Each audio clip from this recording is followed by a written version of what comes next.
Sa tuwing may bagong listener na madidiskubre ang OPM, may isang comparison na halos siguradong lalabas. Muni-Muni at Ben and Ben. Pero ang tanong, magkahawig ba talaga sila? O dahil lang pareho silang marunong tumama sa puso? Ito ba ay panggagaya o nagkataon lang? One Way Production presents Muni-Muni versus Ben and Ben. Pareho silang naging soundtrack ng maraming Pilipino. Mga kantang kasama sa long drives, sa pag-ibig, sa moving on, at sa mga gabing hindi mo maipaliwanag ang nararamdaman mo. Kaya hindi nakakapagtaka kung bakit madalas silang ikumpara. Pareho silang may folk-inspired sound, pareho silang malalim magsulat, at pareho silang may kakayahang gawing personal ang isang kanta.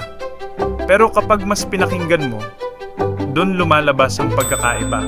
May musikang grupo na parang tahimik na pagdinilay. Parang nakaupo ka sa ilalim ng puno habang kinakausap ang sarili mo. At may musikang grupo namang parang isang malaking yakap. Parang sabay-sabay kayong umaawit ng iisang kwento. Yung isa, mas introspective.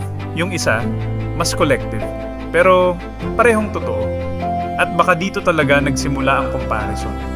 Hindi dahil pareho sila, kundi dahil pareho silang may kakayahang magparamdam. Yung tipong matapos ang kanta, may naiiwang alaala, may naaalalang tao, o may bahagi ng sarili mong muling nabubuhay.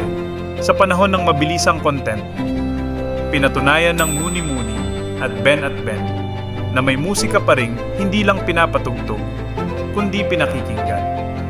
At ngayon, kayo naman ang magsabi. Magkahawig ba talaga sila? O pareho lang silang naging boses ng magkaibang uri ng listener?